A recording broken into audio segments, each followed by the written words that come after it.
네, 잔다르크 같다는 별명처럼 이 강력한 추진력으로 잘 알려진 추미애 법무부 장관 후보자가 어떻게 검찰 개혁에 나설지도 관심입니다.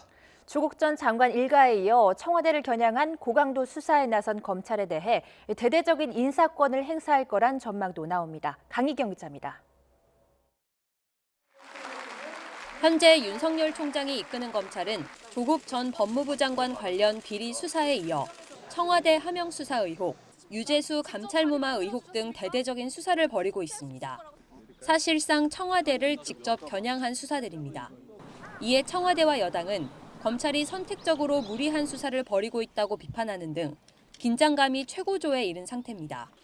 이런 가운데 여당 대표를 지낸 추미애 의원이 법무부 장관 후보자에 내정되면서 추 후보자가 검찰과의 관계를 어떻게 설정해 나갈지에 관심이 모이고 있습니다.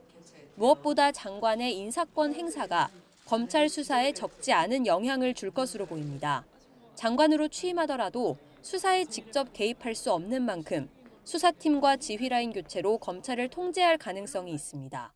실제 여권에선 추 후보자가 법적으로 임기가 보장된 윤석열 총장을 제외하고 대대적 물갈이를 단행할 거란 관측이 지명 전부터 나오고 있습니다. 검찰 정기 인사는 내년 2월로 예정돼 있지만 검사장급 이상 간부직 6자리가 공석이란 점이 변수입니다.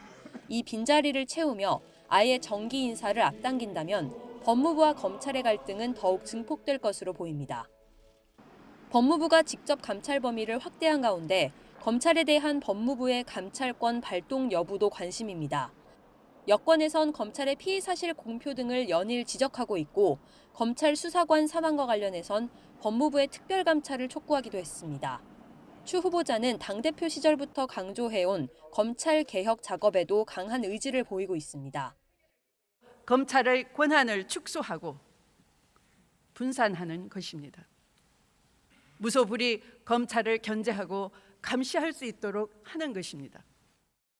검경 수사권 조정과 공수처 설치를 지원하는 동시에 직접 수사 축소 등 검찰 자체 개혁에도 속도를 낼 것으로 보입니다.